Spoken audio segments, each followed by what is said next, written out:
నువ్వు నడుస్తున్నటువంటి పరిస్థితులన్నీ దేవునికి తెలియకుండా లేవు. నీ జీవితం విషయంలో నాకు కొన్ని బాధ్యతలు ఉన్నాయి. నీ లైఫ్ విషయంలో నాకు కొంచెం రెస్పాన్సిబిలిటీ ఉంది, బాధ్యత ఉంది. అందుకే ప్రత్యేకంగా నేను నా చేతుల్లోకి తీసుకున్నా. లోకస్తుల జీవితాలు చూసి నీ లైఫ్ చూసుకోవద్దు. లోకస్తుల జీవితాలు చూసి మత్సరపడి నీ జీవితాన్ని చూసుకోవద్దు. వాళ్ళు వేరు, వాళ్ళ లైఫ్ వేరు, నీ లైఫ్ వేరు. నువ్వు నా చేతుల్లో ఉన్నావు. కుమ్మరి చేతిలో మట్టి ఉన్నట్టు నువ్వు నా చేతుల్లో ఉన్నావు. నా చిత్తవృత్తి చొప్పున నన్ను రూపించనివ్వు. ఇక నువ్వే నాకు దిక్కన్నావో, నీ రెక్కల నీడే నాకు ఆశ్రయం అన్నావో, ఆనాడే నువ్వు ఆయన గొర్రెపిల్లవయ్యావు, ఆయన నీ కాపరయ్యాడు. ఇప్పుడు చెప్పు, ముందెవరు నడుస్తారు? పెద్దగా చెప్పాలి. ముందెవరు? అదిగో చూడండి, అదిగో వీడియో ఫోటో వేశాడు చూడండి. అదండి కాపరి ముందున్నాడు, వెనుకున్నాడా? రైట్. ఇప్పుడు నాకు ఒక మాట చెప్పాలి మీరు. అన్నా నేను నిందల గుండా ప్రయాణం చేస్తున్నాను అన్నోళ్ళు చేతులు ఎత్తండి. చెయ్యనివి ఎన్నో నా నెత్తిన బెడలాడుతున్నాను అన్నోళ్ళు చేతులు ఎత్తండి. రైట్. అవమానాల గుండా, అవహేళనల గుండా నేను నడుస్తున్నాను అన్నోళ్ళు చేతులు ఎత్తండి. రైట్. నువ్వు నడుస్తున్నావు, నీ ముందు పోతున్నా ఆయన ఎవరు? ఇప్పుడు ఆయన నడిపించేటప్పుడు ఘనతల్లో గుండా తీసుకెళ్ళాలి కానీ నిందల్లో గుండా తీసుకెళ్ళటం ఏందండి? ఇప్పుడు నువ్వు అనుభవిస్తున్నటువంటి ప్రతికూలతలో ఒక్కొక్కళ్ళని కదిలిస్తే మామూలుగా ఉండదు. అగచాట్ల పర్వం అన్న నానా విధములైన బాధల్లో అల్లాడిపోతా ఉన్నాను. చాలా శ్రమగా ఉంది, చాలా శోధనగా ఉంది, కన్నీళ్ళే అన్నపానాలుగా ఉన్నాయి అన్నోళ్ళు చేతులు ఎత్తండి. చాలా వేదనలో ఉన్నానన్నా, నేను నలిగిపోతున్నాను అన్నోళ్ళు చేతులు ఎత్తండి. సరిగా ఇట్ట కాదు. రైట్. మీరందరూ దాదాపు అందరూ ఎవరికి తగ్గ బాధలో వాళ్ళు ఉన్నారు. సేవకులు విశ్వాసులు అన్న భేదం లేకుండా అన్ని విషయములలో నలిగిపోతున్నారు, అల్లాడిపోతున్నారు, ఆవేదనకు గురవుతున్నారు. కానీ ఒక నగ్న సత్యాన్ని గుర్తుపెట్టుకోండి, జీవితంలో ఎప్పుడు మర్చిపోవద్దు. నువ్వు నడుస్తున్నటువంటి పరిస్థితులన్నీ దేవునికి తెలియకుండా లేవు. ఆ అనుభవాల్లోనికి నిన్ను తీసుకెళ్ళిన కాపరి ఆయనే. ఇది మతిపోయే విషయం. నువ్వు అనుభవిస్తున్నటువంటి అనుభవాలు ఏవైతే ఉన్నాయో అవి ఆయనకి తెలియకుండా లేవు. ఆయన ముందు నడిచి నా వెంటబడి రమ్మన్నాడు. ఏమయ్యా, నువ్వు కాపరివైతే సమృద్ధిలోకి తీసుకెళ్ళాలి కానీ అప్పుల్లో తీసుకెళ్తావంటాయా?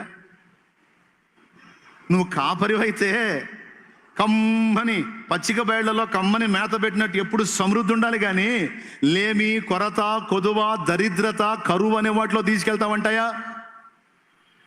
నువ్వు కాపరివై ముందు నడుస్తూ ఉంటే మాకు అన్ని విషయాల్లో సౌలభ్యంగా, సౌకర్యంగా ఉండేటట్టు తీసుకెళ్ళాలి కానీ ఏంటి తండ్రి ఈ బాధలో? రాత్రంతా శ్రమ పడినా ఏ ఫలం దక్కదు, ఎంత ప్రయత్నం చేసినా కార్యం ముందుకు రాదు, చుట్టూ శూన్యం తప్ప ఏం కనపట్లేదు. అదేమంటే నేను నీ కాపర్ని అంటున్నావు, బాగానే మాట్లాడుతున్నావు. ఏమిటి తండ్రి నాకు ఈ పరిస్థితి అని నువ్వు దేవుణ్ణి అడిగితే ఆయన అంటాడు, నన్ను వెంబడించు అంటాడు. అంతే. నన్ను వెంబడించు, నాకు అడ్డు చెప్పొద్దు. నీ జీవితం విషయంలో నాకు కొన్ని బాధ్యతలు ఉన్నాయి. నీ లైఫ్ విషయంలో నాకు కొంచెం రెస్పాన్సిబిలిటీ ఉంది, బాధ్యత ఉంది. అందుకే ప్రత్యేకంగా నేను నా చేతుల్లోకి తీసుకున్నా. లోకస్తుల జీవితాలు చూసి నీ లైఫ్ చూసుకోవద్దు. లోకస్తుల జీవితాలు చూసి మత్సరపడి నీ జీవితాన్ని చూసుకోవద్దు. వాళ్ళు వేరు, వాళ్ళ లైఫ్ వేరు, నీ లైఫ్ వేరు. నువ్వు నా చేతుల్లో ఉన్నావు. కుమ్మరి చేతిలో మట్టి ఉన్నట్టు నువ్వు నా చేతుల్లో ఉన్నావు. నా చిత్తవృత్తి చొప్పున నన్ను రూపించనివ్వు. అడ్డు చెప్పొద్దు, వెంబడించడం నేర్చుకోమంటాడు ఆయన. దేవునికి స్తోత్రం కలుగును గాక. దానియేలుని ఎక్కడికి తీసుకెళ్ళాడు? సింహాల గుహలోకి తీసుకెళ్ళాడు. సింహాల గుహలో పోతే ఏమవుతుందో తెలియదా? దర్యావేషు మైండ్ మార్చి సింహాల గుహలోకి దానియేలు పడకుండానే ఆపాలి, కానీ ఆపలా. సింహాల మధ్యలోనికి దానియేలుని పోనిచ్చాడు. కానీ సింహాలు ఏ హాని చేయకుండా వాటి నోళ్లు మూసి దానియేలును మయంపరిచాడు. శద్రకు, మేషాకు, అబేద్నెగోలు క్రీస్తు దేవుని పక్షంగా ఉన్నందుకు అగ్నిగుండం 7 అంతలు ఎక్కువైంది. నెబుకద్నెజరు మైండ్ మార్చి వాళ్ళని అందులోకి వెళ్లకుండానే ఆపాలి, కానీ అగ్నిగుండంలోనికి వాళ్ళని విసరణిచ్చాడు. కానీ అగ్నిగుండంలో అగ్ని వారికి ఏ హాని చేయకుండా తానే నిలబడ్డాడు. ఇదేందయ్యా నాకు అర్థం కాదు, సింహాల గుహలోకి, అగ్నిగుండాల్లోకి, బాధల్లోకి, ఏమిటిది అంటే, నేను నిన్ను అనుకున్న షేపులోనికి చెక్కడానికి అవసరమైన రీతుల్లో నేను నిన్ను నడిపిస్తాను. ఇక్కడ వేలాది మంది ఉన్నారు, ఒక్కడే యేసు. ఇంతమందిని ఒకడే నడిపిస్తున్నాడు అంటే అవును, ఒక్కడే నడిపిస్తున్నాడు. వేలాది మంది కాదు, లక్షలాది మంది కాదు, కోట్లాది మంది ఉన్నా ఒకడే అనేక మందికి అందుబాటులోకి రాగలడు. వ్యక్తిగతంగా ఎవరి లైఫ్తో, ఎవరి జీవితంతోనైనా సరే పర్సనల్గా ఆయన వ్యవహరించగలడు. 10 గంటలకి అమ్మాయి ఎగ్జామ్ రాయటానికి వెళ్ళేటప్పుడు దేవా నాతో కూడా ఉండంటే అక్కడ ఉంటాడు. అదే 10 గంటలకి మరొక అమ్మాయికి ఆపరేషన్, తండ్రి నా బిడ్డకి సర్జరీ జరుగుతుంది నువ్వు ఉండు అక్కడ అంటే అక్కడ ఉంటాడు. అదే 10 గంటలకి ఒక ప్రమాదం నుంచి ఒక ఆత్మీయ బిడ్డని కాపాడుకుంటాడు. ఏకకాలంలో, ఒకే కాలంలో అన్ని ప్రదేశాల్లో ఉండి తన బిడ్డల్ని నడిపించగల సత్తా ఉన్నవాడు ఆయన సర్వాంతర్యామి, సర్వజ్ఞుడు.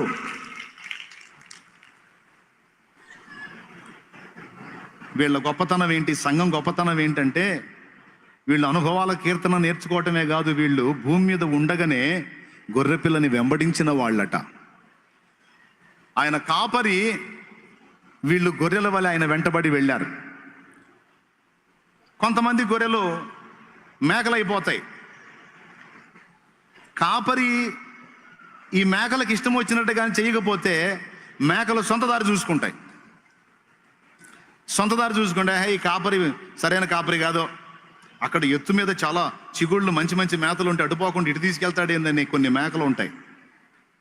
తాము అనుకున్న ప్రకారం ఒకవేళ ప్రభు చేయకపోతే వెంటనే ప్రభువును వదిలిపెట్టి వేరే మార్గాలు చూసుకునేటువంటి మేకలు ఉన్నాయి. కొంపతీసి మీలో ఎవరైనా ఆ మేకల గుంపులో ఒకవేళ ఉంటే దయచేసి అలా ఉండకండి. దేవుడు నిన్ను నడిపించుచున్నదెల్లా దేవుడు ఎరిగే నడిపిస్తున్నాడు. నీ జీవితాన్ని పర్సనల్గానే డీల్ చేస్తున్నాడు. ఇంతమందిలో నువ్వు కూర్చున్నా నన్ను గుర్తిస్తాడంటే ఖచ్చితంగా నిన్ను చూస్తున్నాడు, చూడగలడు, పర్టికులర్గా నిన్ను అబ్జర్వ్ చేస్తూ ఉన్నాడు ఆయన, అందులో డౌట్ లేదు. ఒక మనిషిగా నేను అందరిని అబ్జర్వ్ చేయలేకపోవచ్చు, కానీ దేవుడు అబ్జర్వ్ చేస్తాడు. ఆయనకు ఆ సౌకర్యం ఉంది. అందరినీ పర్సనల్గానే డీల్ చేస్తాడు, అందరినీ తన వెంబడి పెట్టుకొని నడిపిస్తూ ఉన్నాడు. ఈ అనుభవం సంఘంగా మనందరం కలిసి క్రీస్తుని వెంబడించడమే కాదు, మనకు దేవుడు నియమించినటువంటి ఆత్మీయ నాయకుడిని కూడా అదే విధంగా వెంబడించాలి. ముందు దేవుడు ఉంటాడు, ఆ దేవుని వెంట ఆత్మీయ నాయకుడు ఉంటాడు, నాయకుని వెంట సంఘం బడి రావాలి. హల్లెలూయా. నాయకుడు ఒక దిక్కుకు పోతే సంఘం ఇంకొక దిక్కుకు పోకూడదు, అది పనికిమాలిన సంఘం. నన్ను నడవమంటున్నాడు దేవుడు, నన్ను ముందుకు రమ్మంటున్నాడు, నన్ను అక్కడికి పిలుస్తున్నాడు, నేను అక్కడికి వెళతాను. ఎలీషా నన్ను వదిలిపెట్టి వెళ్ళిపో అని ఏలియా అంటే, యెహోవా జీవముతోడు, నీ జీవముతోడు నేను నిన్ను విడవను, నువ్వు వెళ్ళు, నీ వెంటబడి నేను కూడా వస్తాను. ఇది సంఘముగా ఉన్నటువంటి బిడ్డలు ఆత్మీయ నాయకుడికి ఇవ్వవలసినటువంటి గౌరవం. టోటల్గా గొర్రెపిల్ల ఎక్కడికెల్లా పోవునో అక్కడికెల్లా కూడా వాళ్ళు నడిపించబడ్డారు. ఈరోజు ఇక్కడ కూర్చొని నేను మీతో మాట్లాడుతున్నాను, దయచేసి గుర్తించండి. సుఖభోగాల్లో నేను నడిపించబడలేదు, ఐహిక ఆనందాల్లో నేను నడిపించబడలేదు. నేనే కాదు, దైవజనుల్లో చాలా వరకు అలా నడిపించబడలేదు. మా అమ్మ ఇక్కడ ఏడో ఉంది, వచ్చింది, ఆమె కూడా వచ్చింది. మార్కెట్కి వెళ్ళి 15-20 వేల రూపాయల వస్తువులు కొని రిక్షాలో వేసుకొని ఇంటికి వచ్చింది. 15,000 రూపాయల వస్తువులు కొని ఇంటికి తెచ్చింది రిక్షాలో వేసుకొని. 15 రూపాయల దగ్గర బేరం ఆడుతుంది రిక్షా వాడితో.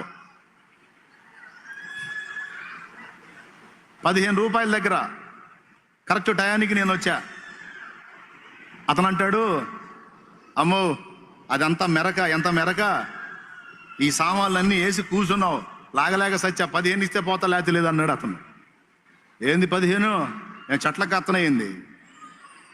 చెట్ల కత్తనయా 10 రూపాయలు తీసుకో అంటుంది ఏమో, కానీ 15 అంటున్నాడు.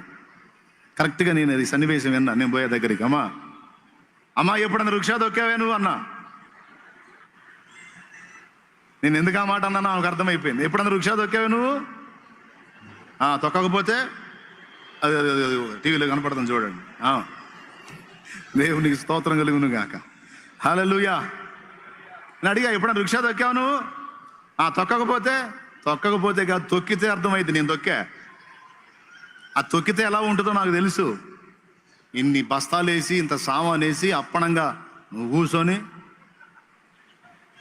15,000 20,000 రూపాయలు వస్తువులు కొనే దగ్గర బేరం వాళ్ళ ఫ్యాన్ కింద కూర్చున్నాడు, బిల్లు వేసి సచ్చినట్టు కట్టి వచ్చావు.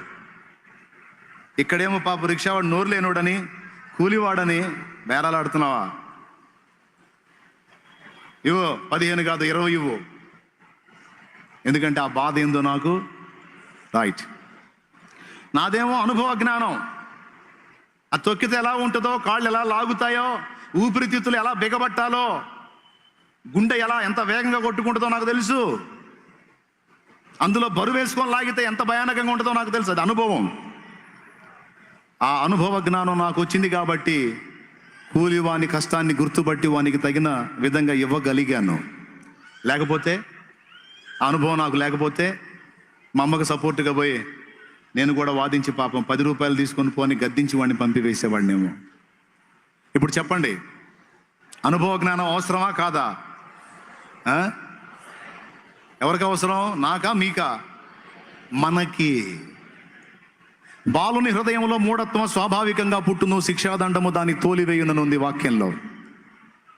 స్వతసిద్ధంగా మనం మంచి బుద్ధితో పుట్టట్లా, పనికిమాలిన బుద్ధులతో పుడుతున్నాం. అందుకే డబ్బులు ఇచ్చి మంచి నేర్పాల్సి వచ్చింది. ఇక్కడ దొంగతనములు నేర్పబడును, అబద్ధములు ఆడుట నేర్పబడును, ఇక్కడ జనములను ముంచుట నేర్పబడునని ఎక్కడన్నా బోర్డులు ఉన్నాయా? అబ్బే, మనకు అదంతా వెనతో పెట్టిన విద్య. ఎవడు నేర్పాల్సిన అవసరం. అబద్ధాలు ఆడే విషయం కానీ, ఇక ఎదుటి వాళ్ళని వ్యవహరించే విషయం కానీ మనకి చెప్పాల్సిన అవసరంలా. చిన్న ప్రాయం నుంచే వాడికి మొత్తం 5 ఏళ్ళు ఉండవు. బడిలో చేరతాడు, పక్కోడు పెన్సిల్ కొట్టేస్తాడు, పెన్ను కొట్టేస్తాడు. వాడు గుర్తుపట్టి నా పెన్ను కొట్టేశాడు మాస్టర్ అని వీడు అన్నాడు అనుకో, వెంటనే లేచి మా నాన్న గుంటూరు నుండి తెచ్చాడండి ఇది అంటాడు. మా నాన్న గుంటూరు నుండి తెచ్చాడండి ఇది అంటాడు. లేదా చార్మినార్ దగ్గర నుంచి తెచ్చాడు. దొంగతనం మరియు పచ్చబద్ధం ఎవరు నేర్పారండి? 5 ఏళ్ళు లేవు వాడికి అంత అద్భుతంగా అబద్ధం మరియు దొంగతనం. పుట్టటమే దరిద్రగుట్టు లక్షణాలతో పుడుతున్నాం. ఇదే లక్షణాలతో ఎలా పెడతాడు అక్కడ పరలోకంలో? ఈ లక్షణాలతో ఇలాగనే తీసుకెళ్ళి పెట్టాడు అనుకో, ఇక అది పరలోకం కాదు, కంపు అయిపోద్ది. అందుకే మొట్టమొదటి లోకంలో నుంచి మనల్ని ప్రత్యేకించిన మనల్ని చేతుల్లోకి తీసుకున్నాడు.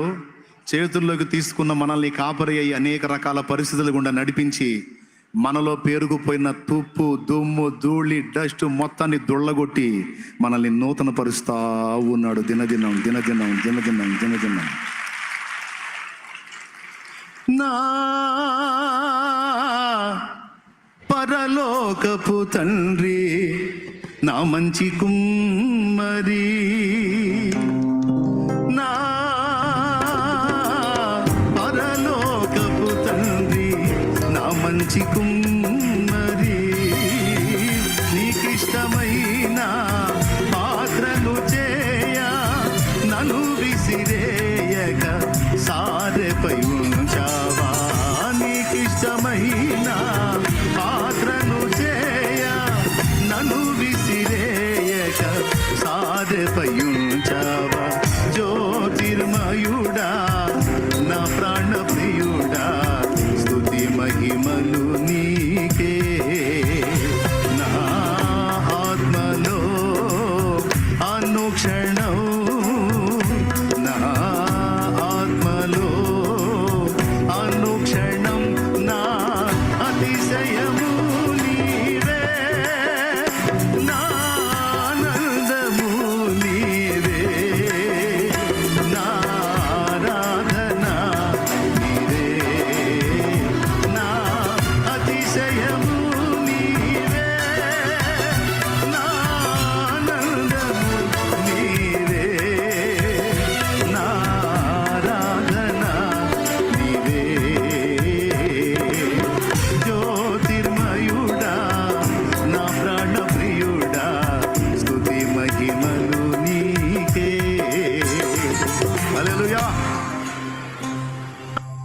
సారె మీద కుండను మౌళ్ళు చేసినట్టు మౌళ్ళు చేస్తా ఉన్నాడు. ఆయన చేతులు నీ మీద, నా మీద, మన మీద పని చేస్తున్నాయి. ప్రియులారా, ఇప్పుడు చెప్పండి, నువ్వు వెళుతున్న పరిస్థితులు అన్నింటిలో గుండా నువ్వు వెళుతున్నావా, నీకు ముందు ఆయన వెళ్తున్నాడా? ఈ ఒక్క ముక్క చెప్పు, నాకు సంతోషం. ఆయన వెళ్ళకపోతే మరి నువ్వు ఆయన నీ కాపరిగాడు, నువ్వు ఆయన గొర్రెవి కాదు. గుర్తుపట్టాలి ఇది. నువ్వు నడుస్తున్నావు అంటే నీకు ముందు ఆయన నడుస్తున్నాడు. చేదైన అనుభవాల్లో గుండా నువ్వు వెళుతున్నావు అంటే నీకు ముందు ఆయన నడుస్తున్నాడు. ఎందుకు ప్రభా ఇలా తీసుకెళ్తున్నావు అంటే ఇది నీకు అవసరం అంటాడు ఆయన. ఇది నీకు అవసరం, ఈ అనుభవం నీకు అవసరం, ఈ పాఠం నీకు అవసరం, ఈ కఠిన పరిస్థితి నీకు అవసరం, ఈ శ్రమ నీకు అవసరం, ఈ లేమి నీకు అవసరం, ఈ నింద నీకు అవసరం. అవసరాన్ని బట్టి అగ్ని లాంటి శ్రమ అన్నాడు పేతురు రాసినటువంటి మొదటి పత్రిక 1వ అధ్యాయము 6-7 వచనాల్లో చాలా క్లియర్గా చెప్పాడు. దేవా, ఎందుకు నాకు ఈ పరిస్థితులు అంటే ఇవన్నీ నీకు అవసరం అనే మాట అక్కడ వాడతాడు. ఈ వెంబడించటం అనేది భూమి మీదనే నేర్పుకుంటున్నాడండి. ముందు ఆయన వెళ్తున్నాడు, ఆయన వెంటబడి మనల్ని రమ్మంటున్నాడు. మొరాయించకూడదు, సనగకూడదు, గొనకూడదు, ఏంది ఇది అనకూడదు. అంటే పగులుద్ది, స్తోత్రం అనకూడదు. నీ చిత్తమే జరుగునుగాక తండ్రి, నీ ఇష్టమే జరుగునుగాక. భక్తులందరూ కూడా అలా దేవుణ్ణి వెంబడించడం అనేది నేర్చుకున్నారు. ప్రియులారా, నువ్వు వెళ్ళు, దేవా నాకు ముందుగా నువ్వు వెళ్ళు. అది ఏ పరిస్థితి అయినా సరే నేను దానిలో గుండా ప్రయాణం చేస్తాను. నాకు ముందు నువ్వు ఉన్నావు, నా ధైర్యం అదే. తప్పకుండా నేను గెలుస్తాను తండ్రి, నేను సాధిస్తాను. నాకు ముందు నువ్వు ఉన్నావు. ప్రస్తుతానికి కొంచెం ఆటుపోట్లు అయి ఉండొచ్చు, కానీ అవన్నీ నేను ఉన్నతమైన స్థానానికి ఎక్కడానికి నాకు సోపానాలు అని గుర్తుపట్టాలి. సింపుల్ ఎగ్జాంపుల్ మనకి బైబిల్లో యోసేపు లైఫ్. యెహోవా యోసేపునకు తోడై ఉండెను, యోసేపు అన్నల చేత ద్వేషింపబడెను. యెహోవా యోసేపునకు తోడై ఉండెను, యోసేపు గుంటలో పడవేయబడెను. యెహోవా యోసేపునకు తోడై ఉండెను, 20 తులాల వెండికి ఇష్మాయేలీయులకు అమ్మబడెను. యెహోవా యోసేపునకు తోడై ఉండెను, ఐగుప్తులో కట్టు బానిసలాగా రోడ్డు మీద పశువులాగా నిలబెట్టబడెను. యెహోవా యోసేపునకు తోడై ఉండెను, పోతీఫెర అతని కొనుక్కొని పోయెను. యెహోవా యోసేపునకు తోడై ఉండెను, అమ్మగారు కన్నేసెను. యెహోవా యోసేపునకు తోడై ఉండెను, లేని నింద నెత్తికొచ్చి జైలు పాలయ్యను. ఏందండి ఇది? మళ్ళా వాక్యమేమో యోసేపునకు యెహోవా తోడై ఉన్నాడని రాస్తాడు. అన్నీ అగసాట్లే, అన్నీ బాధలే. ఈరోజు నానావిధ శ్రమల చేత కొట్టబడుతున్నటువంటి బిడ్డలారా, నానావిధ వేదనల చేత అట్టుడుగుతున్న బిడ్డలారా, ఏమిటి నా జీవితం అని ప్రశ్నిస్తున్న వారలారా, దేవుడు మాట్లాడుతున్న తన వాక్కు, నన్ను వెంబడించడం నేర్చుకోవాలి నువ్వు అంటున్నాడు ఆయన. నువ్వు వెళుతున్న అనుభవాలన్నింటిలో గుండా ముందు నేను వెళ్ళానని గుర్తుపెట్టుకో. నా వెంటబడి నువ్వు వస్తున్నావు, నేనే నిన్ను నడిపిస్తున్నా. Don't worry, don't worry. చివరికి ఎక్కడికి చేరుస్తావు ప్రభువా? నువ్వు నాకు తోడై ఉన్నావు, గుంట్లో పడ్డాను, తోడై ఉన్నావు, అమ్మబడ్డాను, తోడై ఉన్నావు, చెరసాల పాలయ్యాను, తోడై ఉన్నావు, చెయ్యని నింద నెత్తి మీద మోసాను, తోడై ఉన్నావు. ఏమిటి నాకు ఈ పరిస్థితి అంటే, వెయిట్ వెయిట్ వెయిట్, నేను నీకు తోడై ఉన్నాను, నిజముగా నీకు తోడై ఉన్నానని రుజువు చేస్తాను. ఈ అనుభవాలన్నింటిలో గుండా నడిచిన తర్వాత నేరుగా నిన్ను సింహాసనం మీదకి తీసుకెళ్తానంటాడు. నేరుగా నిన్ను సింహాసనం మీదకి ఎక్కిస్తాను నా కుమారుడా, నా కుమారే. ఎందుకు ఇవన్నీ అంటే నిన్ను సింహాసనానికి తగిన విధంగా తీర్చిదిద్దటానికి. పరలోకంలో కూడా మహిమ అంతస్తులు ఉన్నాయండి. మనల్ని ఉన్నత అంతస్తులోకి తీసుకెళ్ళడానికి దేవుడు డిసైడ్ చేశాడు. కాబట్టి ఇక్కడ గుర్తుపట్టాల్సిన ఫస్ట్ విషయం ఏంటంటే, నీవు దేవుని చేత నడిపించబడుతున్నావు, దేవుడు నీ ముందు నడుస్తున్నాడు, నువ్వు దేవుడిని వెంబడిస్తున్నావు. ఒకవేళ ఇప్పటిదాకా సణుగుతా గొణుగుతా ఒకవేళ మొరాయించినట్లయితే, కనీసం ఇక నుంచి అయినా నీ చిత్త ప్రకారమే నేను నడుస్తాను తండ్రి అని దేవుని చేతికి అప్పగించుకో. ఆ విషయంలో మారు మనసు పొందు. ఎలాంటి అవిశ్వాసానికి కానీ, అపనమికి కానీ, సణుగుడికి కానీ, గొణుగుడికి కానీ స్థానం ఇవ్వద్దు. ఎందుకంటే ఆయన చేయాలనుకున్న కార్యాలు నీ ఎడల చాలా ఉన్నాయి. నీ మీద ఉన్న ప్రణాళిక గొప్పదండి. ఎంతమంది నమ్ముతారో ఏమో. నమ్ముతారా? నీ ద్వారా దేవుడు చేయాలనుకుంటున్న కార్యాలు గొప్పవే. నిన్ను గూర్చి నువ్వు తక్కువగానే అనుకుంటున్నావు, కానీ నిన్ను గూర్చి ఆయన అలా అనుకోవట్లా. ఏ తండ్రి కూడా తన బిడ్డను గురించి తేలిగ్గా అనుకోడు. అవకాశం ఉంటే అందరికంటే పైన ఉండాలి మా వాడు మా అమ్మాయి అనుకుంటారు. మా కుమార్తె అందరికంటే పైన ఉండాలి, మా కుమారుడు అందరికంటే పైన ఉండాలనే కోరుకుంటారు. అంతే కోరుకుంటారా? అది ఇంకేమైనా కోరుకుంటారా? అందరికంటే అధోగతిలో ఉండాలని ఏ తండ్రి అన్నా కోరుకుంటాడా? నిన్ను గూర్చిన ఆయన తలంపులు బహు ఉన్నతమైనవి. తమ్ముడా, సేవకుడా, సేవకురాలా, నిన్ను గూర్చినటువంటి ఆయన ప్రణాళికలు గొప్పవి, ఉన్నతమైనవి. అవిశ్వాసం చేత సందేహించొద్దు. ఓదార్పు కోసం పలుకుతున్న మాట అనుకోవద్దు. నేనేం మాట్లాడాలని దేవుని ముందు కూర్చుంటే దేవుడు నాకు ఇచ్చిన మాటల్ని నేను పలుకుతున్నా. సందేహించేవాడు పొందలేడు, విశ్వసించేవాడు స్వతంత్రించుకుంటాడు. దేవునికి మహిమ కలుగును గాక. ఎక్కడ నేర్చుకున్నారు వెంబడించటం? భూమి మీదనా? అక్కడ ఆ అనుభవం వాళ్ళకి భూమి మీదే ఉందండి. ప్రభు ఎటు వెళితే అటు వెళ్ళటం. ఇంతకీ కాపరిని గొర్రెలు వెంబడించాలంటే గొర్రెలకి ఖచ్చితంగా ఒకటి పని చేయాలి. మీరు గమనించారు ఎప్పుడన్నా? గొర్రెలు తలదించుకుంటాయి. కాపరి ఎడిపోతున్నాడని తలెత్తుకొని చూసుకుంటా వెళ్ళటం ఎప్పుడన్నా చూశారు మీరు గొర్రెల్ని? తల దించుకొని నడుస్తాయా, తలెత్తుకొని నడుస్తాయా? తలెత్తుకొని ఎడిపోతున్నాడేనా అని చెప్పి చూసుకుంటే ఏమైనా పోతాయా? పోవు, తల దించుకుంటాయి. అంటే కాపరిని వెంబడించే గొర్రెకు కళ్ళ కంటే ముందు చెవులు పనిచేయాలి. దేవునికి స్తోత్రం. దా ఏ అంటూ ఉంటాడు. ఆ సౌండ్తో ఆ గొర్రెలు వెంబడిస్తా వెంబడిస్తా వెంబడిస్తా వెంబడిస్తా ఉంటాయి. ఆ మాట యేసయ్య అన్నాడు, నా గొర్రెలు నా స్వరము వినును.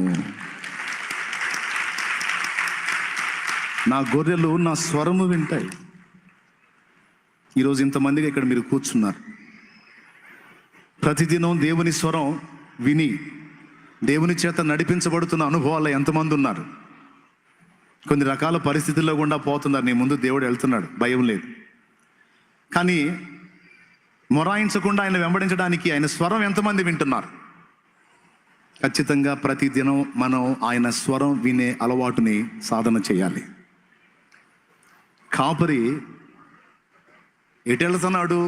కాపరికి ముందు నుయ్యుందా, గొయ్యుందా, గుంటుందా, ఎట్టబోతున్నాడు అనేది నీకు అనవసరం. కాపరి వెళ్తున్నాడు, ఆయన నిన్ను పిలుస్తున్నాడు. ఆయన స్వరం వినటం సాధన చేయాలి. ఇవన్నీ నాకు నేర్పాడండి దేవుడు. నీ మనసుకు తోచినట్టు నువ్వు వెళ్ళకూడదు. నా స్వరము విని నీవు నడిపించబడాలి. అప్పుడే నీవు ఫలవంతమైన పాత్రగా మార్చబడతావు. ప్రతిదినం నా పాదముల దగ్గర కనిపెట్టుకొని నా నడిపింపును పొందుకోవటం నువ్వు నేర్చుకోవాలి అనే మాట దేవుడు మాట్లాడాడు.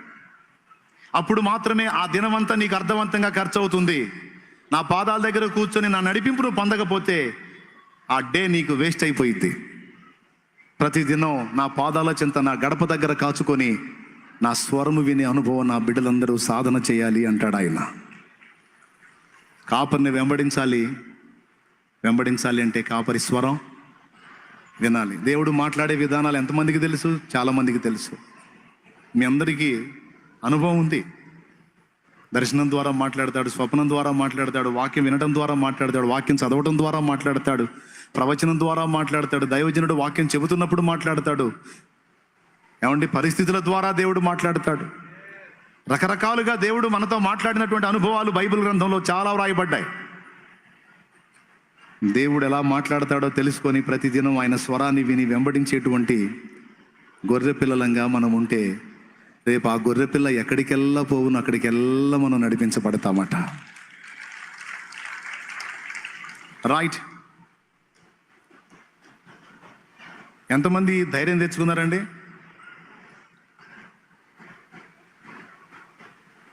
ధైర్యంగా ఉన్నారా? భయంగా ఉన్నారా? మొదటి మాట, పరిశుద్ధాత్మ చేత మనం ముద్రించబడ్డాం. మన నొసళ్ళ యందు దేవుని ముద్ర మనం కలిగి ఉన్నాం. రెండవ మాట, మనం మాత్రమే నేర్చుకున్న కీర్తన అనుభవాల కీర్తన. అది కెరూబులకు, శరాపులకు, దూతలకు, మహాదూతలకు, ఏ దూతలకు కూడా అందని కీర్తన. అది అనుభవాల సారం. సంవత్సరాలు గడిచే కొద్దీ అనుభవం పెరుగుతూ ఉంటుంది దేవునితో. జార్జ్ ముల్లర్ అనే దైవజనుడు ఒక ప్రాంతం నుంచి ఇంకో ప్రాంతానికి బయలుదేరాడు. సముద్రం మీద ఓడలో బయలుదేరాడు. ఓడలో కొంత దూరం వెళ్ళిన తర్వాత ఆయన రేపు సాయంత్రం వేళ అక్కడ కూటంలో ఉండాలి. ఈ సముద్రం మీద ఈ ఓడ వెళతా ఉంది. నిర్ణయించబడిన సమయానికి ఆయన అక్కడికి చేరాలి, ఓడ వెళ్ళాలి. కానీ ఓడ చాలా స్లోగా వెళ్తూ ఉంది. ఓడ నావికుడు కూడా దేవుడిని ఎరిగినోడే. జార్జ్ ముల్లర్ గారు ఓడ నావికుడి దగ్గరికి వెళ్ళాడు. ఇంత స్లోగా వెళ్తుంది, నేను అనుకున్న సమయానికి అక్కడికి చేరకపోతానా, ఇట్లయితే ఎట్లా అన్నాడు. ఏం చేయమంటారు? ఒకసారి సముద్రం మీద చూడండి, మంచు దట్టంగా కమ్మేసి దారి అర్థం కాకుండా ఉంది. ఇలాంటి పరిస్థితుల్లో మెలకువగా కానీ వెళ్ళకపోతే వెళ్ళి దేని గుద్దుకుంటామో కూడా తెలియదు. కాబట్టి ఇప్పుడు జాగ్రత్తగానే వెళ్ళాలి అనే మాట ఆయన మాట్లాడతాడు. దాదాపు ఆ ఓడ ఆ విధంగా ప్రయాణం చేస్తే ఈయన 1.5-2 రోజుల్లో చేరేది కాస్త 4 రోజుల్లో చేరతాడు. అప్పుడు ఆయన అన్నాడు, ఇట్లయితే ఎట్లా, నేను వెళ్ళాలంటాడు. ఆయన వెళ్ళాలంటే నా చేతుల్లో పని అయింది అంటాడు. ఈయన సరే నీకు ప్రార్థన చేయటం వచ్చా అంటాడు. ఈయన నీకు ప్రార్థన చేయటం వచ్చా? వచ్చు, దా ప్రార్థిద్దాం దా. ఇద్దరు గదిలోకి వెళ్తారు, మోకాళ్ళు వేస్తారు. జార్జ్ ముల్లర్ గారు ప్రార్థన చేస్తాడు. కాసేపు ప్రార్థన చేస్తాడు. సుదీర్ఘ ప్రార్థన కాదు, సింపుల్గా ప్రార్థన చేస్తాడు. యేసు నామములో ఆమెన్ అంటాడు. మరి ఇద్దరు కలిసి మోకాళ్ళు వేసినప్పుడు ఒకళ్ళు ప్రార్థన చేసినాక ఇంకొక ఆయన చేయాలిగా. తర్వాత నావికుడు మొదలు పెట్టబోతాడు. అక్కర్లేదు లే అంటాడు. ప్రార్థన సార్, ప్రార్థన చేయొద్దా, మీరు చేశారు నేను చేయొద్దంటే అవసరం లేదు. అప్పుడు ఒక మాట అంటాడు ఆయన, గత 51 సంవత్సరముగా నేను ఆయనతో నడుస్తున్నాను, నేను ఆయనను ఎరుగుదును అంటాడు. 51 సంవత్సరంగా నేను ఆయనతో నడుస్తున్నాను, నేను ఆయన ఎరుగుదును. నా ప్రార్థన ఆయనకి వినబడిందని నాకు తెలుసు, నువ్వు వెళ్ళి చూడుపో అంటాడు. నిజంగా వెళ్ళి చూస్తే పొగ మంచు ఎటుదట్టు విడిపోయి నీట్గా దారి కనపడతా ఉంటుంది. ఇది రియల్గా జరిగింది. ప్రియమైన దేవుని బిడ్డలారా, ఎందుకు మనల్ని అనేకమైన అనుభవాల గుండా దేవుడు తీసుకెళ్తున్నాడు అంటే దానికి ఎన్నో కారణాలు ఉన్నాయి. వాటిలో మొట్టమొదటిది మనలో ఉన్న కల్మషాన్ని దుళ్ళగొట్టడానికి, మనల్ని శుద్ధి చేయడానికి ఒక కారణం. ఎందుకు మనల్ని అనేక రకాల పరిస్థితుల గుండా, ప్రతికూలతల గుండా తీసుకెళ్తున్నాడు, శ్రమల గుండా తీసుకెళ్తున్నాడు అంటే మొట్టమొదటి కారణం ఏం చెప్పాను? అవసరాన్ని బట్టి. ఏమిటి అవసరం అంటే మొట్టమొదటిది మనలో ఉన్న ఎగస్టాలనే తీసేయడానికి. సింపుల్గా చెప్పాలంటే ఏం చేయడానికి? ఎంతమంది ఒప్పుకుంటారు ఎగస్టాలు ఉన్నాయని? నేను 2 చేతులు ఎత్తుతా. డౌట్ లేదుగా, సమృద్ధిగా ఉన్నాయి. ఇప్పటికి చాలా వరకు ఎగస్టాలన్నీ కట్ అయిపోయి కొద్ది గొప్ప ఉన్నాయి. ఆ కొంచెం కూడా మొత్తం ఏం చేస్తాడు? మొట్టమొదటిది మనలో ఎగస్టాలుగా ఉన్నటువంటి వాటన్నిటిని తొలగించి మనల్ని దీనులుగా, సాత్వికులుగా, ఓర్పుమంతులుగా ఆయన పోలికలోనికి తీసుకొని రావడానికి ఆయన మనల్ని ప్రత్యేకంగా వెంటబెట్టుకొని నడిపిస్తున్నాడు. ఇది మొదటిది. రెండోది ఏంటో తెలుసా? ఆ పరిస్థితుల గుండా నేను నడిపించి నీ విశ్వాసాన్ని ఆయన వృద్ధి పొందించడానికి పూనుకున్నాడు. నీలో విశ్వాసపు శక్తిని మేల్కొల్పడానికి పూనుకున్నాడు ప్రియులారా. లేకపోతే నీ విశ్వాసం వృద్ధి కాదు. కఠినమైన పరిస్థితులు మనకు ఏర్పడ్డప్పుడు మన విశ్వాసాన్ని ప్రదర్శించడానికి మనకు ఒక సువర్ణ అవకాశం వచ్చినట్టే. సాల్మాన్ అన్న ఇక్కడ కూటం పెడతానన్నాడు. వినండి బాగా, సాల్మాన్ అన్న ఇక్కడ కూటం పెడతానన్నాడు. సామాన్యమైన విషయమా సోదరులారా? ఈ సామాన్యమైన విషయం కాదన్న వాళ్ళు చేతులు ఎత్తండి. దేవునికి స్తోత్రం కలుగును గాక. నాకు ఆశ్చర్యమే, సాహసం చేస్తున్నాడని లాస్ట్ ఇయర్. కానీ మీకు తెలుసా, ప్రతికూల పరిస్థితులు వచ్చినాయి. చివరికి మందిరం కూడా తొలగించబడే, చర్చిలో ఆరాధన జరపలేని పరిస్థితి వచ్చేసింది, కఠినమైన పరిస్థితి వచ్చేసింది. ఇప్పుడు ఏం చేయాలి? చర్చి తొలగించబడింది, మళ్ళా పునర్నిర్మాణం చేయడానికి సగం పడ వర్క్ జరిగి అట్లా ఆగింది. అక్కడ ద్వారాలు ముయ్యబడ్డట్టుగా అయిపోయింది పరిస్థితి. ఇప్పుడు ఏం చేయాలి? ఈ శ్రమ అన్న విశ్వాసాన్ని ప్రదర్శించడానికి ఒక అద్భుతమైన అవకాశంగా మారింది. దైవజనుడి లైఫ్లోనే జరిగిన సాక్ష్యం ఇది. ఇప్పుడు నాకు అక్కడ ద్వారం మూసేశారు శత్రువులు. అయితే ఇప్పుడు నేను నా విశ్వాసాన్ని ప్రదర్శించడానికి నాకు ఒక అద్భుతమైన అవకాశం దొరికింది. ఒక ద్వారం ముయ్యబడితే నాకు 7 ద్వారాలు నా తండ్రి తెరుస్తాడు. చిన్నది ముయ్యబడితే పెద్దది ఓపెన్ చేస్తాడు నాకు అని ఈరోజు ఉమర్ ఫంక్షన్ హాల్ని ఫిక్స్ చేసుకున్నాడు. దేవునికి స్తోత్రం కలుగును గాక. ఇక వారం వారం ఇక్కడ, నెక్స్ట్ సండే నుంచి ఇక్కడ స్టార్ట్ అవుతుంది, ఆరాధన స్టార్ట్ అవుతుంది. దేవునికి మహిమ కలుగును గాక. విశ్వాసాన్ని ప్రదర్శించటం అంటారు దీన్ని. ఏ ధైర్యంతో నువ్వు ఈ పనికి పూనుకుంటున్నావు? ఆయన మనస్సాక్షి కూడా ఆయన ప్రశ్నించిద్ది. నా ఓటోడు అడుగుతాడు, కొంతమంది సేవకులు అడుగుతారు, లేదా కొంతమంది సంఘ విశ్వాసులే ప్రశ్నిస్తారు, ఏంటన్నా నీ ధైర్యం అని. నా ధైర్యం దేవుడే, నా ధనం ఆయనే. నాకైతే ఛాన్స్ వచ్చింది. బలమైన శ్రమ బలమైన విశ్వాసాన్ని ప్రదర్శించడానికి నాకు అవకాశంగా ఏర్పడింది. ఇప్పుడు నేను విశ్వాసాన్ని ప్రదర్శిస్తాను. నేను ఏ ఫలం పొందుతానో మీరు చూస్తారు. ఒకటి, మనలో ఎగస్టాలను తొలగించడానికి మనల్ని కఠినమైన అనుభవాలు గుండా తీసుకెళ్తాడు. రెండవది, తన శక్తి ఏమిటో మనం చూడడానికి కూడా మనల్ని అనుభవాల్లో గుండా తీసుకెళ్తాడు. చూడొద్దు మరి, ఆయన శక్తి చూడొద్దు. దేవునికి మహిమ.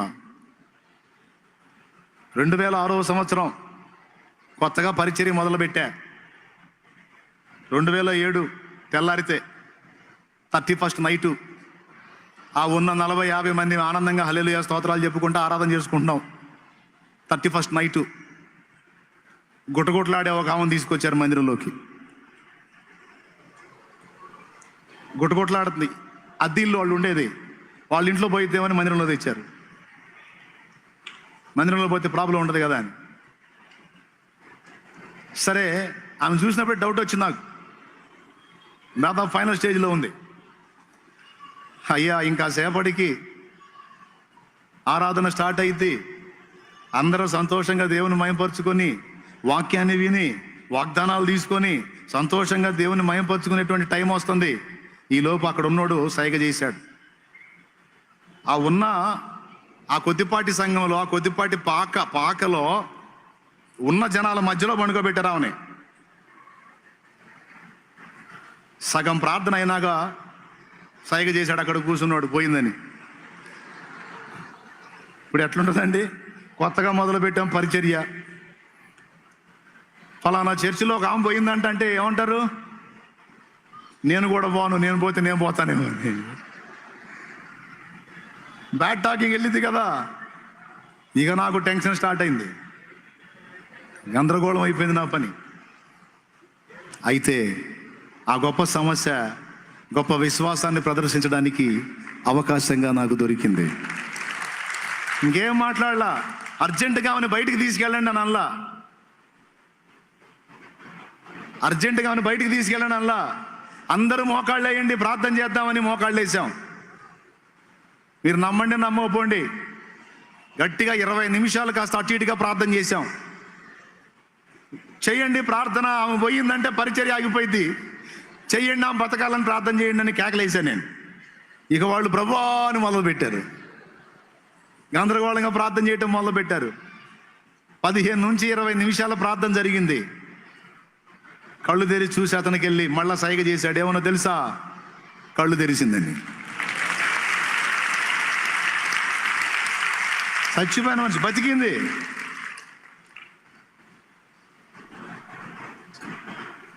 ఆశ్చర్యం నాకు, బతికింది. చూడండి, ఒక గొప్ప శ్రమ దేవుని గొప్ప శక్తి మనం చూడటానికి ఎంతగా దోహదపడుతుందో చూడండి. ఈ కఠినమైన శ్రమల గుండా తీసుకెళ్తూ నీలో ఉన్నటువంటి దేవునికి నచ్చని దుర్గుణాలను తొలగిస్తూ, రెండవది తానేంటో నీకు రుజువు చేసుకుంటూ సాగిపోతాడు. ఒక దశకు వచ్చేటప్పటికి నువ్వేమంటావో తెలుసా? ఇన్ని సంవత్సరాలు నేను ఆయనతో నడుస్తున్నా, ఆయన ఏందో నాకు తెలుసు అనగలుగుతావు నువ్వు. జార్జ్ ముల్లర్ అన్నాడు, 51 సంవత్సరంగా నేను ఆయనతో నడుస్తున్నా, ఆయన ఏందో నాకు తెలుసు, నువ్వు పోయి చూసుకోపోవాయా. మంచు లేదు, గించు లేదా. దేవునికి మహిమ. ఇది ఏం కార్యం అండి? ఇదేమన్నా సిటీ నడిబొడ్డా? దీని పేరే ఓల్డ్ సిటీ. అసలు ఏందండి ఇది? దేవుని కార్యం కదా, విశ్వాస ప్రయోగం కదా, దేవుని కార్యాలు చూసే అవకాశం కదా. దేవునికి మహిమ కలుగును గాక. ప్రియులారా, కఠినమైన పరిస్థితుల గుండా తీసుకెళ్తూ నీకు 3 సంగతులు చేస్తాడు. మొట్టమొదటిది, నీలో ఉన్న దుర్గుణాలను దుళ్ళగొడతాడు.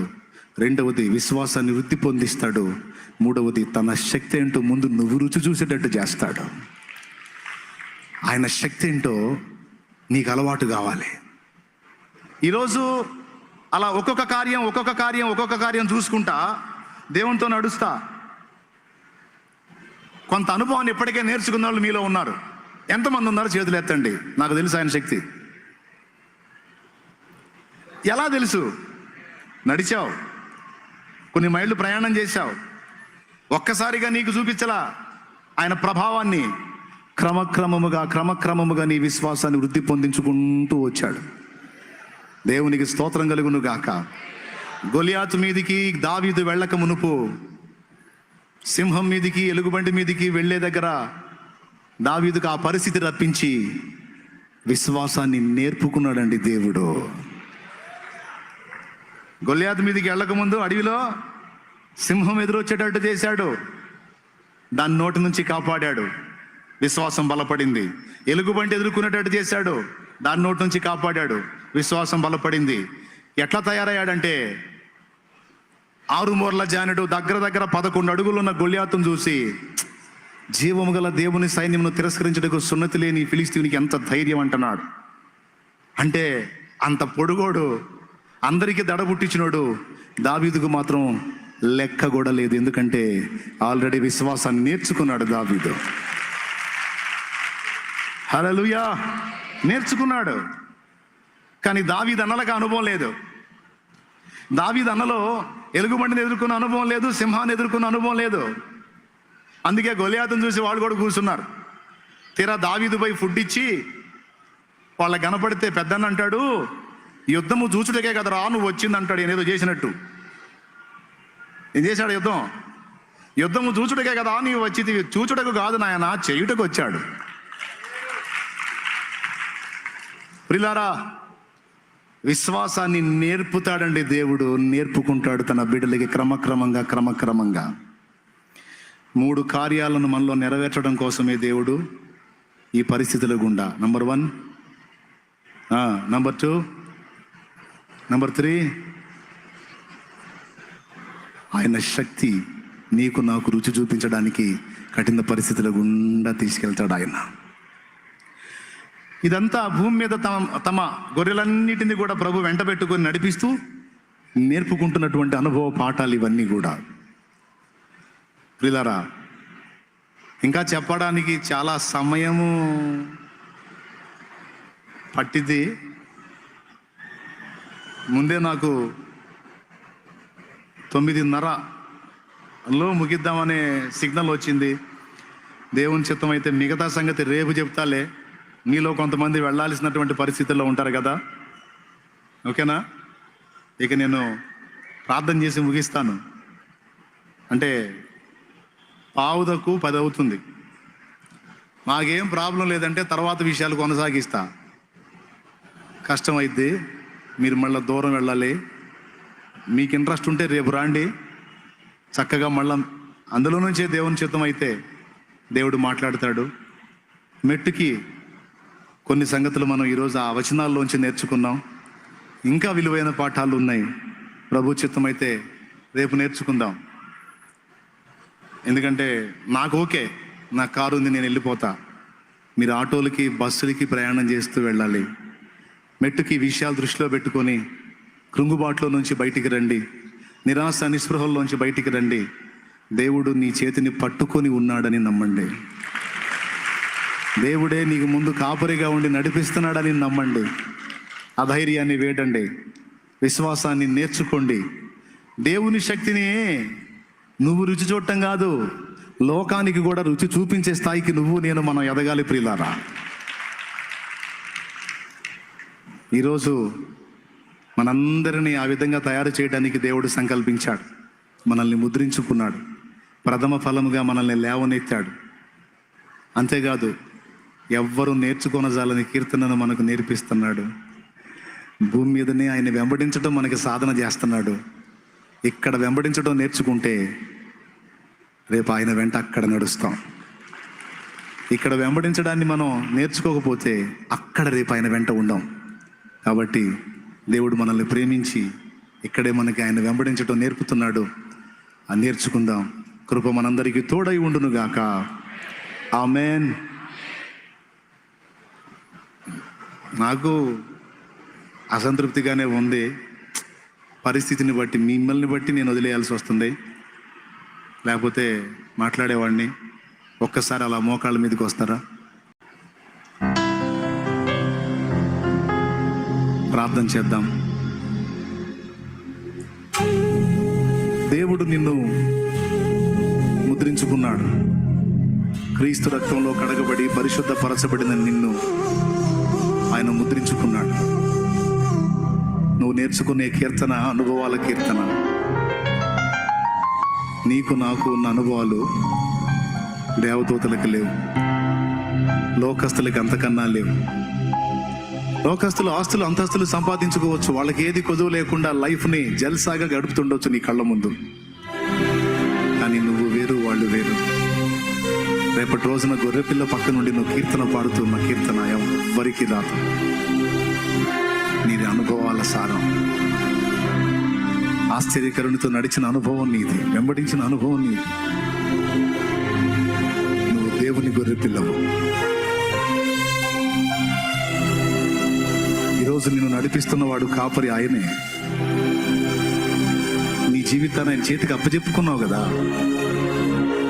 ఒకవేళ ఇంకా అప్పచెప్పుకోకపోతే తప్పనిసరిగా ఈరోజు నీ జీవితాన్ని ఆయన చేతికి అప్పగించు. నాకు కాపరిగా ఉండి అనేక రకాల అనుభవాల్లో గుండా నన్ను నడిపించి ఈరోజు ఈ స్థితిలో నన్ను ఉంచాడు ఆయన. ఆనాడు ఆయన నేర్పిన అనుభవాల్లో నేను ప్రయాణం చేసినప్పుడు తరచుగా ప్రార్థన చేశా. ఏమనో తెలుసా? దేవా, నా ప్రాణం తీసుకోవచ్చు కదా అని. దేవా, నన్ను చంపొచ్చు కదా అని ప్రార్థన చేశా. ప్రియులారా, కఠినమైన శ్రమల్లో గుండా నేను ప్రయాణం చేసినప్పుడు తట్టుకోలేని వేదంలో కన్నీళ్లతో దేవుడిని అడిగాను, ఇంత కఠినమైన శ్రమల గుండా నన్ను తీసుకెళ్లే బదులు నా ప్రాణం తీసుకోవచ్చుగా. నాలాంటోడు ఒకడు భూమి మీద బ్రతకటం అవసరం అంటావా దేవా అని ఏడ్చాను. నేను నిన్ను నమ్ముకొని నా జీవితాన్ని నీ చేతికి అప్పగించాను. నా పరిస్థితి ఏమిటి తండ్రి అని నేను కన్నీరు మున్నీరుగా విలపించాను. నా కాపరి మౌనం, నా కాపరి మాట్లాడలేదు, మౌనం అయ్యాడు. ఎప్పుడన్నా మాట్లాడితే ఒకటే స్వరం, మౌనముగా వెంబడించు, నన్ను వెంబడించు. నీ మీద నాకు ప్రణాళిక ఉంది, నీ మీద నాకు ప్రత్యేకమైన ఆలోచన ఉంది. నిన్ను మనుషులను పట్టు జాలరిగా చేయాలి నేను, నీకు అనుభవాలు నేర్పుకోవాలి నేను. నా కుమారుడా, నన్ను వెంబడించు. నా ప్రధాన కాపరి నాతో మాట్లాడిన మాటలు. ఈరోజు నా జీవితాన్ని తలుచుకుంటే ఒక్కోసారి భయం వేసిద్దమ్మా. ఆ రోజు నిజంగా నా ప్రాణం తీసుకోమని నేను దేవుడిని అడిగినప్పుడు తీసుకొని ఉంటే ఇంత గొప్ప సేవ చేసే భాగ్యాన్ని పోగొట్టుకునేవాడిని కదా. నా ఎడల ఇంత ప్రణాళిక కలిగి ఉన్నాడు, ఇంతగా నన్ను వాడుకోనని ఎంచాడు అని నేను అనుకోలేదు. నన్ను అనేక రకాల అనుభవాలు, మారా అనుభవాలు, చేదైన అనుభవాలు, అవమానకరమైన అనుభవాలు, తృణీకరించబడిన అనుభవాలు, త్రోసివేయబడిన అనుభవాలు, నిందించబడిన అనుభవాలు, చెయ్యని మాటలు, చెయ్యని నేరాలు నెత్తి మీద రుద్దిన అనుభవాలు, అప్పులలో పోయిన అనుభవాలు, బలహీనతలలో వెళ్ళిన అనుభవాలు. ఈ అనుభవాల్లో గుండా తీసుకెళ్తుంటే నా బతుకు ఒక బతుకేనా అని నేను అనుకున్నాను. కానీ ఈ బ్రతుకుని సువర్ణంగా మార్చాలని ఆయన అనుకున్నాడని నాకు తెలియదు. ఈరోజు నువ్వు అదే పరిస్థితిలో ఉండవచ్చు. గుర్తుపెట్టుకో, నిన్ను నడిపిస్తున్నవాడు కూడా ఆ కాపరే. ఏ దేవుడైతే నన్ను తీసుకొచ్చి ఇలాగ నిలబెట్టాడో అదే దేవుడు ఈరోజు నీ చెయ్యి పట్టుకొని నడిపిస్తున్నాడు. గుర్తుపెట్టుకో, రాబోతున్న భవిష్యత్తు నీదే. గుర్తుపెట్టుకో, రాబోతున్న జీవితం నీదే. నీ ద్వారా ఏమేమి చేయనించాడో, ఏమేమి జరిగించనించాడో అవన్నీ నీ ద్వారా జరగటం నీవు కన్నులారా చూసినప్పుడు ఆనంద బాష్పాలు రాల్చడం తప్ప ఇంకా నువ్వేమీ చేయలేవు. ప్రస్తుతం ఎదురవుతున్నటువంటి ప్రతికూలతల్ని బట్టి కుంగిపోవద్దు బిడ్డ. ధైర్యం తెచ్చుకొని ఆ కాపరిని వెంబడించు. ప్రార్థన చేద్దాం. అన్న, ఈరోజు ఆ కాపరి చేతికి నా జీవితాన్ని అప్పగించుకోవాలనుకుంటున్నాను. నేను కూడా బాప్తిస్మం పొంది ఆయన రక్తము చేత కడగబడి ఆయన పరిశుద్ధాత్మ యందు ముద్రించబడాలని నేను అనుకుంటున్నాను.